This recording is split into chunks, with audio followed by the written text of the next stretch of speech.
30 years ago, a brilliant young director cast a brilliant young actor to play the lead in my screenplay for Dog Day Afternoon.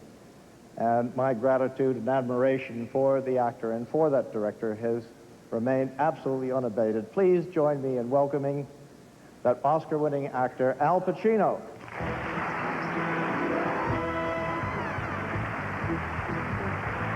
Thank you.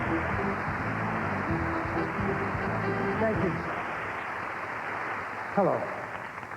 I'm here to present the Honorary Oscar to Sidney Lumet, who has been directing movies for almost 50 years. It's not the years being honored, it's the quality. And isn't quality the measure of an artist? From 12 Angry Men, to The Pawn Broker, to Dog Day Afternoon, and all the years since and in between, a Sidney Lumet movie has a signature, a stamp of individuality, a point of view, a feeling. John Ford, Alfred Hitchcock, Robert Altman, they have a signature, a character, if you will, that make you want to buy a ticket, see their movies. And it's that character which has defined a Sidney Lumet movie. It's real, kinetic energy. You were there as the story was being told. I remember as a kid watching Jason Robards Jr. in a fabulous performance in a television production of Eugene O'Neill's The Iceman Cometh. I was so inspired by it, it influenced everything that followed in my life as an actor. It was directed by Sidney Lumet. And then I was lucky enough to be directed by Sidney. What does a director do? To quote Sidney, a director directs. He directs you where to go, what to do, sends you there in mind and body. The script instructed me to rob a bank. Sidney told me exactly where to go, what to do, and there I was robbing a bank. He made it happen. If you prayed to inhabit a character, Sidney was the priest who listened to your prayers, helped make them come true. I used to love to watch Sidney direct, and so did others. I mean, a self-propelled torpedo, a whirling dervish on a set, fast. He brought you to life in rehearsal, and then he got you ready. And when you were ready, you didn't have to act, because the process of becoming the character had already been set in motion, and Sidney was the camera. As an old village poet put it to me in the 60s, if you dig it, it's yours. I dug Sidney Lumet back then. I dig him now, because what he had to give, I took and made mine. I'm forever grateful, along with all the other actors and writers who have benefited so much from Sidney's genius.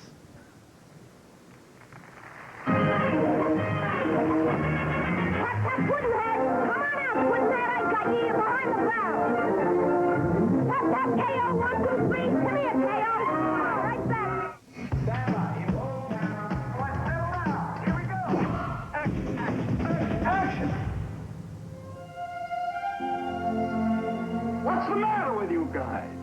You all know he's guilty. He's got to burn. You're letting him slip through our fingers.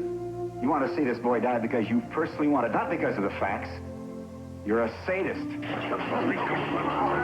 him out. You don't really mean you'll kill me, do you?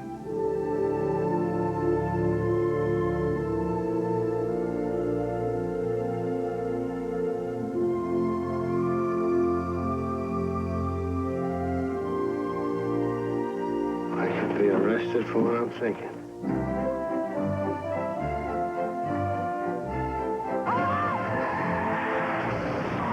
We go again. We can't do it again. Not without more pay and more chocolate. More pay for him, more chocolate for me. But if the bombers don't respond, then what? The fighters would be ordered to shoot them down. Who gives that order? You do, sir. You crazy bastard! You prop up dead men and inspect them if you're ordered to. You're right! All my life I wanted to be a cop. Hey, it's me, Silvercoat! But I feel like a criminal because I don't take money. There can't be that much money around without dirty cops. You know what we're fighting out there? So I break a couple of heads. If you're dirty, you're going. I will not give up my partners. Don't you realize that by just saying that, you've confessed you're all in it? Swear to me right here, Pop. Right here. You're clean. 35 back on the counter. I'm as mad as hell.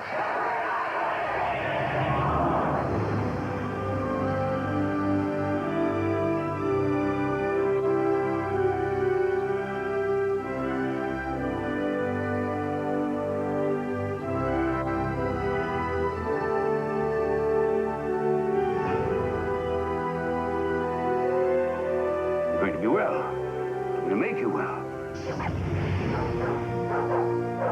Mr. Nazareth, what happened? I did not die. Death trap. Death trap. I learned a long time ago it's not safe to be a thief. Too young to play it safe. And me too.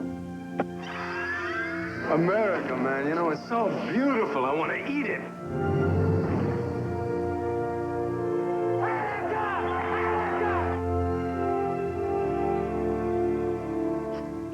All I want on this trial was a fair shake. Pushing me to court 5 days early. I lose my star witness, and I can't get a continuance, and I don't care. I'm going up there, I'm going to try it, I'm going to let the jury decide. Okay, gang, very good. Just one thing more. Hey, Mark. But you're an FBI agent.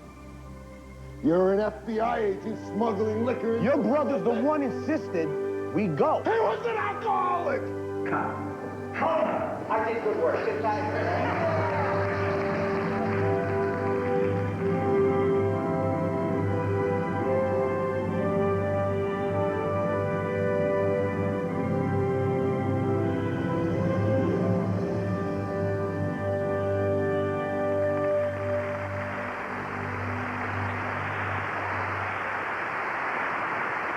Ladies and gentlemen, Sidney Lumet.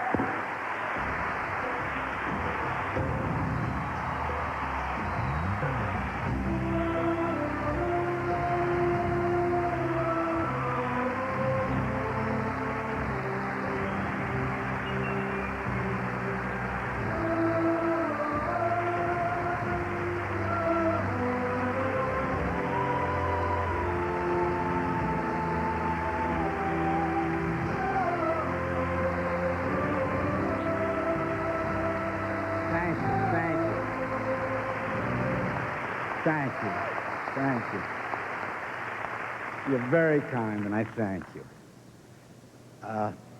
From the time I did my first movie, I, needless to say, like everyone else, started to fantasize about Oscar.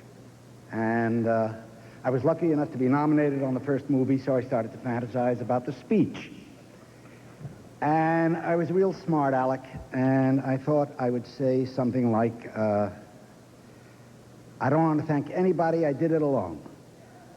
I wasn't true, but I thought it'd be a way of getting a little attention. When Frank Pearson called me about receiving this one, of course I started thinking about the speech again. And I realized that if I totaled up all of the thank yous that I've heard in all of these years, I wouldn't be able to thank all the people that I really want to. And I'm not just talking about the glorious talents that I've worked with on both sides of the camera, but there are so many with whom I've never even worked that I owe so much. I mean, how do I thank Spielberg and Scorsese and Coppola? And how do I thank Jean Vigo and Carl Dreyer and Willie Wyler and Kurosawa and Buster Keaton? And I'm not mentioning the ones that I really stole from. What about the Epsteins for writing a line like, "Here's looking at you, kid"? Or Wilder and Diamond for, well, nobody's perfect. Or Farrago for Mother of God, is this the end of Rico? So what I guess it comes down to is I'd like to thank the movies. I know that sounds general, but it's very real to me. I've got the best job in the best profession in the world. So I just want to thank all of it. And of course, the ones who paid more dues than I have. Thank you, Piety, Amy, Jenny. See you later.